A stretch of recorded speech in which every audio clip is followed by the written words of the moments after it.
Curry's PC World. You'll find all the latest stuff, including a starter kit at just $199 and present sensors from just $29.99. At Curry's PC World, we start with you. I checked my road so I didn't miss the match. I checked my road so I wasn't late for my meeting. I checked my road so I made my flight. I checked my road to make sure I made it back for bath time. While we're making improvements as part of our road modernisation plan, there will be disruptions. Always check your roads before you travel to avoid any unnecessary delays by searching TfL Traffic News. Transport for London. Every journey matters. Nick Ferrari at breakfast on LBC. Have you had those telephone calls, those scams? I'd be surprised if you haven't. They target victims of scammers at a rate equivalent to 8 calls a second. Let's speak to one of those unfortunate victims. They convinced me that he had my banker's card and 5 others. They just quickly got me to believe that with my help they were going to help a lot of people and stop them getting money stolen from their banks. And how much did you lose in total? 8,500. It is the first full day of the state visit of the Chinese president. LBC's reporter Charlotte Wright is on location. Now I'm standing next to some ladies who've been here for a very long time this morning and they're getting a little bit distracted. But what do you think about the president coming to the UK? Extremely excited. Nick Ferrari at breakfast. Every weekday morning from 7. Only on LBC. With Hampton by Hilton, where hot breakfast and Wi-Fi are included with every stay. 21 minutes past 5 here on LBC. You're listening to Ian Dale at Drive. Delighted to welcome Alex Salmond to the studio, Foreign Affairs spokesman for the SNP, MP for Gordon and former leader and First Minister. Quite a long title there, Alex. Welcome.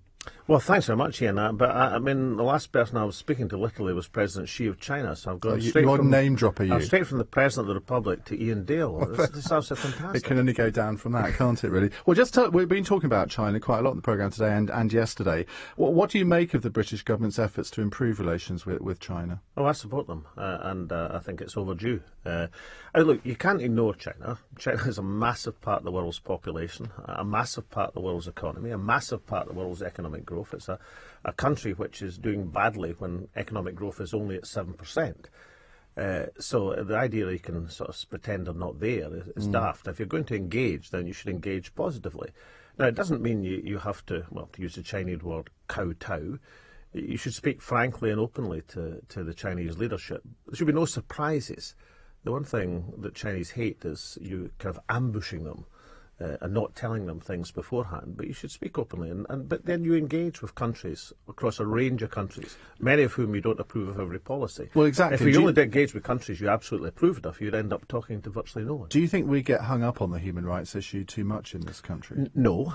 I think, however, the idea that countries who have, whether judicial or political systems that we don't approve of, therefore we shouldn't speak to them, is a nonsense. And I don't actually think most human rights activists believe in that. I made, I think, 5 visits to China as First Minister of Scotland, and each time I met a variety of human rights organisations in Scotland before I went, and I discussed with them what my approach would be. An approach was then, which was discussed with my Chinese hosts, because if you start to do things which your hosts don't know about. But, for example, I was able to make a speech in the Central Party School in Beijing about Adam Smith and about the nature of Adam Smith's philosophy. I actually took them a maquette of Adam Smith, which, as far as I know, is still proudly adorns the Communist Party Central School in Beijing. But I was actually talking about the development of thought and human liberty that Smith represented, which was an interesting, polite, and I think rather effective way to develop a theme, as opposed to jumping up and down and battering people's heads, especially, incidentally, if you do it as a surprise. So I think my advice, if I'm not sure he either doesn't need it, seeks it or wants it, but my advice to David Cameron, don't be frightened to raise human rights, but say exactly what you're going to raise, and the context you're going to raise it, and look for a reply. So don't. Because the Chinese don't really respect people who just sort of prostrate themselves in front of them, do they? I agree. That's where the phrase kowtow comes from. But do you think that's happening at the moment? Because I have a feeling that it is. We saw that with George Osborne's trip a couple of weeks ago. And similarly with David Cameron's attitude, I mean, fine, have improved relations, but to go so far that they're going at the moment? No, I think they should be engaging with China, and I just think you shouldn't be frightened to raise whatever issue you want to raise and say you've raised it. My experience of the Chinese and the Chinese leadership is they don't mind that, as long as I say, it's not a surprise, as long as they know what's going to happen, as long as they don't feel that they're being taken advantage of. You should speak your mind. And also, the other thing I know about, I mean, the first time I went to China, I got this Foreign Office advice telling me what to do and what not to do. And I have to say, a lot of it was complete and utter rubbish. I mean, it told you, for example, not to make jokes. The Chinese, and particularly including the higher echelons, are a deeply humorous people. They love jokes. They absolutely adore jokes. I mean, I remember one of the times I was there that the hit Chinese performer from northern China, right? This was around New Year time. Was a character who was treating a kilt as if it was a pair of trews and putting two legs in the kilt. And this was stunned China as something incredibly amusing. And the Chinese have a fantastic sense of humour, and they love nothing better if somebody laughs with them, not at them, but with them. And therefore, I think po-faced, stuck-up attitude is entirely the wrong way to deal with the Chinese. Let's move on to talk about one or two other foreign affairs issues. That's your area of responsibility. I should say, by the way, if you want to watch this, you can do so at lbc.co.uk. Syria and what's happening there. I mean, that I think is going to be something that dominates our lives for maybe more than 2, 3, 4 years. That the number of refugees coming from Syria shows no sign of abating. Most of them seem to be going to Germany. What's your view of what the British government policy? They say, well, we've given £1.1 billion to fund refugee camps in the region. We're going to take 5,000 people a year from the refugee camps. Others say, well, that's not nearly enough. Well, they're both right in the sense that it's the right thing to do to be helping people in situ. But the critics are right to say it's not enough because you can't ignore those people who've made it to the European continent. Now, Philip Hammond today at Foreign Office Questions said in almost an aside that these people come into Europe were fit young men. That's how he described them, fit young men, as if, fit young men were undeserving of support. Well, the Alan Kurdi, the young lad washed up dead on the beach in Turkey, he was neither fit nor was he a young man. He was a child and he was dead.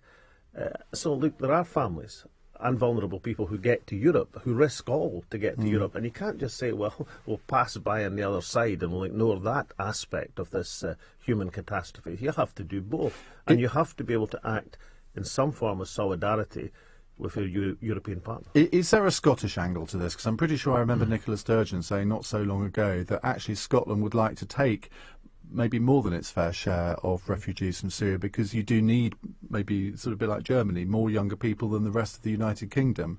I know under the current devolution agreement you don't have control over it, but would you like to see more refugees being taken by Scotland? Yes, I mean, I think primarily, and I'm sure this is the same for Chancellor Merkel, that she looks upon this as a humanitarian issue, not as a great advantage to Germany, although it is... I'm not so sure. I mean, they need extra labour. You'll have to get Angela Merkel in and ask her that question directly, but you're absolutely right. As a product of that, she might well argue that out of that humanitarian gesture, the economic competitiveness of Germany has probably been increased by a substantial margin in coming years. But I still think we should look upon this as a humanitarian priority for people in extremity. You're right, I think there is a much more positive attitude towards asylum seekers, towards refugees from the government in Scotland, but you're equally right to say, of course, we don't control immigration, we don't control asylum policy. So the best we can do is to make sure that those refugees that we're taking through the UK programme are properly provided for. I'm delighted to say my local authority in Aberdeenshire has been leading the way in this respect. Incidentally, passed an SNP administration, but passed unanimously across all the parties in the council. How many refugees do you think we should be taking? The government say 20,000 over 5 years. We've heard the bishops say 50,000. I mean, how many does the SNP say? Well, we proposed a motion in the Commons a few weeks ago, which I think was supported by 6 different political parties, opposed by the Tories, but 6 different parties, stretching across from the SNP, the Labour Party, the Ulster Unionists, many of them supported the motion. And what we described it as was a proportionate amount. That is to say, it should bear some relationship to our size in terms of population, in terms of economy, to Europe as a whole. Now, of course, we can count the people that the UK is taking from the camps directly as part of that total, but it can't be the only part of that total. We have to make some form of proportionate gesture to our European allies. Otherwise, we're going to leave the countries in southern Europe to bear an impossible burden. What's the position, the SNP position on airstrikes in Syria? Because that's going to come before Parliament before too long, isn't it? Against. I mean, under any circumstances. Well, let me explain why. In Foreign Office questions today, I asked Philip Hammond, I said, look, there are 12 countries bombing in Syria now. What proportion, what additionality, what difference is going to a few RAF tornadoes diverted from Iraq going to make? And you know what he said? He said in reply, it was actually about military efficiency because we had reconnaissance planes working at the present moment. So the imagery he was conjuring up is we're going to drop a few bombs out of reconnaissance planes. Now, that's going to make no impact whatsoever to the military balance in Syria. But are you in favour of airstrikes over Iraq then? Or not? No, I wasn't in favour of that either. Right. Because it's a bit of an artificial border, isn't it? Yeah, but I'm not in favour of either. Okay, right? Let me tell you what I think the UK should be doing. There are some advantages in being a non-combatant country. And one of the advantages is you can make diplomatic initiatives in a way that people who are actually in the fighting are not able to. I think we should use that position. If apart from human rights in China and apart from the steel industry and apart from areas of common concern and cooperation, what I think David Cameron should be discussing with President Xi today is they are also a non-combatant country in Syria, also a permanent member of the Security Council. They should be talking about a joint diplomatic initiative to try and get people round the table and get this sorted. And the priorities should be threefold. One, the people of Syria. Let's start from the people of Syria. Secondly, the common agreed campaign against Daesh, which all 12 of these countries, stretching from Russia to America, agree on. And thirdly, some form of political settlement that will exit President Assad over a timescale to secure the future of his own people. Just finally, before we turn to Scottish issues, obviously huge job losses in the steel industry over the last couple of weeks. Who do you blame for that? Well, there has to be. I mean, the factors are the commodity prices worldwide. We're in a worldwide deflation at the present moment, and world growth is sluggish, and therefore there's dumping of additional produce from China and elsewhere going on in the steel markets. We have energy costs, which relative to other countries are very uncompetitive at the present moment, and we have a very, very strong exchange rate. That's a recipe for huge pressure on industries like steel. What would I do about it? Well, I'm an interventionist. As First Minister in Scotland, I intervened to save Prestwick Airport. It's still struggling at the present moment, but at least it's there. I intervened to save Ferguson Shipyard. In many ways, people said you couldn't have commercial shipbuilding. Ferguson Shipyard is now flourishing and is looking forward to an excellent future in commercial shipbuilding.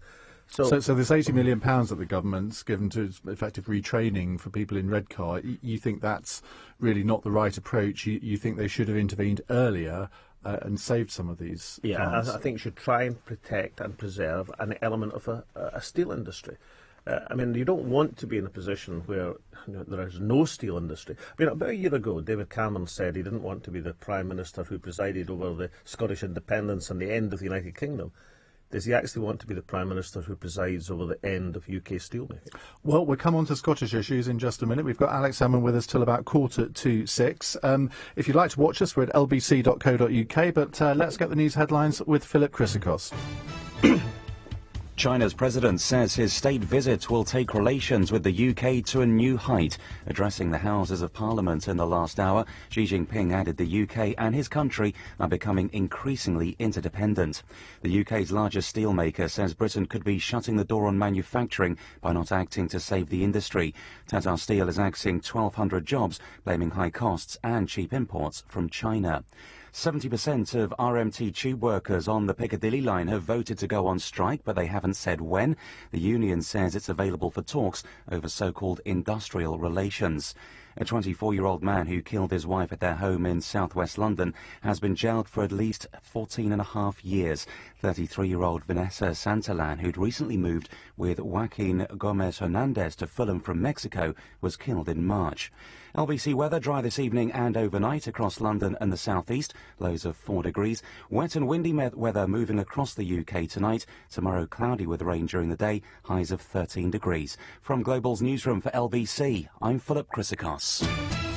From LBC's Travel Centre, I'm Jay Louise tonight, and the A2 looking very slow on cameras coming into town from the Black Prince interchange to the Danson interchange, where an accident's partly blocking the exit slip. There are still long delays on the eastbound North Circular from Colney Hatch Lane to Brownlow Road. The usual delays there not helped by a lorry that broke down earlier, or that has been cleared. Seeing long delays around White City on cameras at the moment, especially on Wood Lane between Wormwood Scrubs and Shepherd's Bush Green. That's as people head to Loftus Road for the QPR match. And emergency repairs to a gas leak in the city means Cornhill is shut at Bank. And finally, for the Underground, severe delays still on the Bakerloo line between Queen's Park and Elephant and Castle. That's all due to an earlier signal failure at Oxford Circus. Keeping London moving, your next travel updates in 15 minutes. LBC Travel. With GoToMeeting. Fast, easy online meetings. Go online for a free 30-day trial. Get it straight from Selco. Selco. It's where the trades go. Get a real deal from Selco Builders Warehouse on a wide range of trade-quality building products. In October, get a real deal on a 3-metre length of 15mm copper pipe for only £3.95 excluding VAT. Now, that's a real deal. And now there's another Selco branch now open in New Southgate. Or visit any of our 20 Selco branches within the M25. Get it straight from Selco. Selco. It's where the trades go.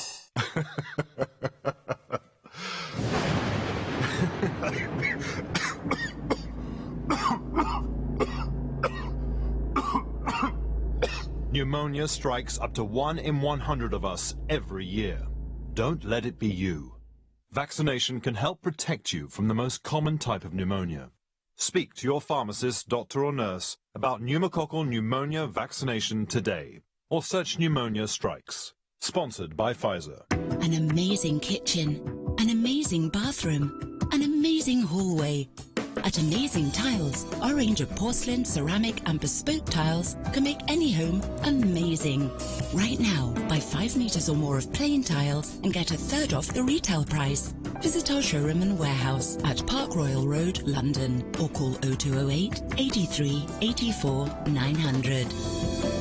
Make your home amazing at amazingtiles.com. Welcome on board flight AM493 to Amsterdam. Flying conditions couldn't be better, especially if you got your ticket with your American Express membership rewards points. Our Preferred Rewards Gold Card gives you enough points for a return economy flight from London to over 100 destinations when you spend £2,000 in the first 3 months of card membership. No annual card membership fee for the first year, £140 from second year onwards. Terms, taxes and fees apply.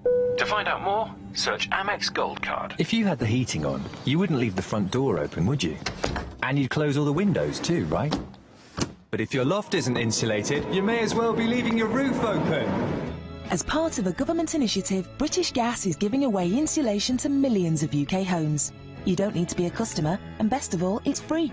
Don't miss out. Call 0800 141 3222 or search free insulation to see if your home could benefit. Conditions and geographical restrictions apply. Ian Dale at Drive. Weekdays 4 till 7 on LBC. 5:38, you're listening to Ian Dale at Drive. You can watch us at lbc.co.uk, and the reason that we've put the cameras on is that Alex Salmond is with us, former Scottish First Minister. He's now Foreign Affairs spokesman for the SNP in the House of Commons. Alex, let's have a word about sort of issues related to Scotland. I want to start off with English votes for English laws, which is coming up in the Commons on Thursday. Now, in some ways, I would have thought the SNP would be quite in favour of that, but the way the government's doing it, you're not in favour of, are you? No, it's a breakfast for dogs. It's absolute total. I was going to say pigs here, but I better not say that. No, that's not. Well, I don't see why not. But anyway, whatever it is, it's a bit of a mess, let's put it that way. And the committee, of course, we've just looked at the cross-party committee, in committee language, say the same thing. And it's quite interesting because there was a good example this week of just how daft this is. There was a Tory junior government person, I think Ian Stewart's his name, I think. He's a PPS at the Scotland office, and he was on Scottish television on Sunday, and the interviewer said, how about Heathrow Airport? And he immediately said, oh yes, that's the kind of issue that would be covered by this. But the proposal for Heathrow Airport involves £5 billion of public money. That's not just London money or English money, but Scottish, Welsh and Northern Irish money. And if you get to the stage of saying, look, a public expenditure commitment of £5 billion is only for English MPs or even London MPs, then you could certainly argue it if there was no public money involved. But of course, in the Heathrow expansion proposal, there's a lot of public money involved. So it's a good example of how you'd get this chaotic position of some MPs being in for some votes, out for other votes. It'll be like the hokey-cokey parliament. People will be wandering in or out, and no doubt people will shake it all about somewhere. But it's a total and utter dog's breakfast. But in effect, it downgrades Scottish MPs, doesn't it? Well, it's certainly, if you try to take Scottish MPs out of anything that touched finance and money, then of course it does. But I mean, look, I'm in favour, as you rightly say, of a proper English votes for English laws. And of course, what I'd be in favour of is having an English Parliament. You know, whether Scotland was independent and was an independent English Parliament, or whether you had a proper federal system, you could have an English Parliament, or even you could have a devolved English Parliament. But you have to have a coherent system. What you can't do is shrink the House of Commons and for some votes and pretend. But why do you think? Wait, I'll finish this point first, Ian. You can't sort of shrink the House of Commons and pretend it's an English Parliament for some votes. You can't kind of hack the back wheels off a Rolls Royce and call it a Mini. Why do you think, though, that the Conservatives, well, indeed, and Labour have always shied away from an English Parliament? Because they always use this argument, well, we don't want any more politicians, or we don't want another civil service. And actually, you don't have to have any of that. It's already there.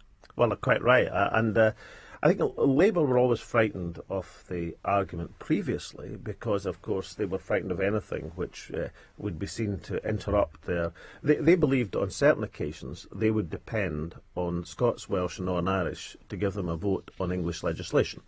For example, there are certain celebrated examples. Tuition fees were top-up fees were imposed by the Blair government on the backs of votes of Scottish Labour MPs. I mean, your English listeners will be delighted to know I voted against it. I didn't not vote.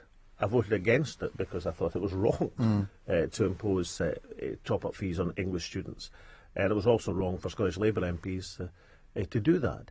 But Labour always had this reservation that they thought they might need the reserve army of Scottish MPs to impose various pieces of unpopular legislation.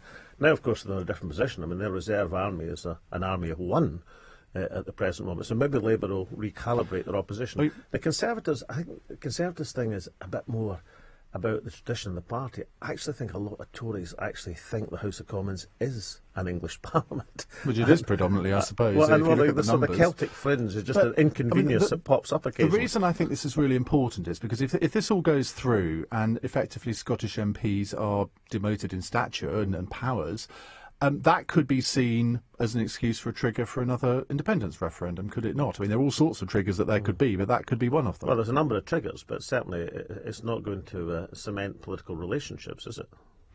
Nicola Sturgeon has on Stuart Hosey. I've heard him say this on this programme. Essentially said, well, yeah, we do want a second referendum, but only when we think we can win it. Some people might say that's cynical. Others would say, well, it's just realistic. Now, the polls are sort of moving in your direction, it seems. Do you think that there will be a second referendum within, say, the next 2 to 3 years, or do you think that it's a much longer term than that? Well, I think a second referendum is inevitable, but the timescale is much more difficult to judge. And I'm content, as I think the vast, overwhelming majority of the Scottish National Party are, and the Scottish people, to leave that judgment in the hands of Nicola Sturgeon and, of course, the Scottish people from who she has to get support. I think it's perfectly right that the First Minister of Scotland takes that judgment. But in terms of having the referendum, I think it's now looking inevitable. It wasn't necessarily looking inevitable a year ago. No, it wasn't. And you said it wouldn't happen for another generation at that point, didn't you? That's correct. You've changed your mind. Yeah, I'll tell you why. It was always my view that constitutional referendums were once-in-a-generation thing, which I always defined as the gap between the 79 devolution referendum and the 1997 one. But, of course, what happened after the referendum, well, the day after the referendum, Instead of David Cameron coming out of Downing Street and saying, my goodness, that was a close-run thing, I pledge and promise to deliver every single aspect of the commitments, the vow that was made to Scotland by Christmas, he sauntered out of Downing Street and more or less said, well, that's Scotland back in its box, let's talk about my favourite subject, England. Now, I exaggerate slightly, Ian, but, even somebody as difficult to rile on this issue as Gordon Brown has identified that speech and that attitude as absolutely catastrophic for the Union. So you think, in some ways, it's David Cameron's attitude that will trigger a second referendum, and his, in your views, failure to deliver on the vow that will do that? The second point you make, that's critical, because the no majority was delivered in these last desperate days by this new commitment, this vow that was made to the people of Scotland. Now, how do we know it hasn't been kept? Because the chosen person to deliver the vow, the Moses of the vow, was Gordon Brown. And Gordon Brown now says that the promise has not been honoured. So beyond argument, the commitment has not. Now, that's one key factor. There are another two coming up. One is Europe, and the other is the prospect, which looks very likely from the Corbyn leadership of the Labour Party. You're talking about a Tory government imposed on Scotland for a long period of time. These are three very, very strong factors. Well, let me put another factor to you, and this is hypothetical. I know politicians never like to look at hypothetical things, but I'll put it to you anyway. Only when you're in your favour. Well, this is in your favour. If the SNP gets a majority at the Scottish parliamentary elections next year, and in its manifesto it said, well, if we get a majority, we are going to say to David Cameron, we'd like another referendum, say, within 2 years. That would be a pretty strong mandate, would it not? Well, there's no doubt it would be a strong mandate, but, that sort of question right now, I'm in a place that I haven't been for 20 years or 25 years in Scottish politics. I can look any interviewer, including yourself, straight in the eye and say that judgment is a matter for my successor, Nicola Sturgeon. Indeed it is, but that's avoiding the question. And I mean, but I haven't been able to avoid that question for a quarter of a century. I must relish the moment when I'm allowed to say it. Look, rightly, that is a matter of judgment for the First Minister of Scotland. It is, but she will no doubt solicit your advice. I mean, unlike most political leaders, you and she seem to get on very well. We got on extremely well, but can I just say that nothing about Nicola Sturgeon's track record thus far as First Minister of Scotland and the astonishing success that she's achieved it suggests that she needs advice from me. I mean, she's doing extremely well. When you look at the success that she's had, built on your own success, it has to be said, is there any part of you that wishes that you hadn't stepped down last September? Oh, I mean, look, I loved being First Minister of Scotland. I absolutely adored being First Minister of Scotland. But, everything has its time, Ian. And I thought, quite rightly, in the wake, incidentally, of that Cameron statement that I've just spoken about, I thought that was the right moment because, when you lose a referendum or an election, somebody has to take responsibility. I mean, that's right and proper. And as soon as that was done, with the politicisation, the energisation of the Scottish people, which had happened during the referendum, then all the pressure shifted onto the unionist parties. And we've seen the results since over the year. I don't suppose anyone, not even myself, who thought the SNP would do extremely well, could have expected that the landslide that has been the great political story of the last year. Absolutely. Let me just finish off by mentioning something. Well, you mentioned it yourself earlier on. Heathrow. The SNP vote on that could be quite crucial, couldn't it? Because if I think the government's making the decision in December, and I mean it could be cataclysmic for them. I mean that Zach Goldsmith's promises and all the rest of it. Your support to expand Heathrow could be absolutely crucial to the government being able to get it through. Correct. And what have you decided what you'll be doing on that? No. What's your inclination?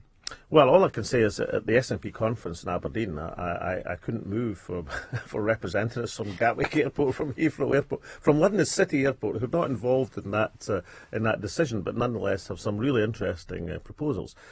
And what I said to them is what I'll say to you is obviously this is a matter we're going to judge in overall interest because we're interested in prosperity and economic growth. The Scottish interest, connectivity, because the Scottish economy wants to have connectivity with this great city of London. And thirdly, fairness in terms of public spending. Not talking about the spending on the airport itself, but the infrastructure spending to the airport, public money. that has to be Barnetted. In other words, there has to be a proportionate share. So that's the deal. We need to get our proportion of this $5 billion. But that's what's fair. That's how public spending works. But of course, quite interesting. There's an exact precedent here. I went on for ages to Gordon Brown about not the Olympic spending on the sports, the Olympic Stadium, etc., but the infrastructure spending that went with it. And I said, look, that is clearly infrastructure spending. There should be Barnett consequentials for Scotland, Wales, Northern Ireland. Got absolutely nowhere. David Cameron came in and said, yes, you're quite right. And then the Treasury found a way to limit it just to the period from the 2010 election. So instead of Scotland ending up with about 300 million, which is what we should have had, we ended up with, I think, 20 million, 25 million. The Treasury works in mysterious ways. Which is why you should never shake hands with the Treasury unless you count your fingers and get things signed, sealed and delivered. A very good way to end. Alex Salmond, thank you very much indeed. This is LBC. I'm Ian Dale. It's 5:49. News headlines with Philip Chrisikos. China's president has told MPs and peers that his country and the UK are becoming increasingly interdependent. The steel industry is urging the government to stand up to China's cheaper steel imports after 1,200 jobs were cut. And Met Police have charged a 25-year-old man from North London following a racist incident on a 149 bus travelling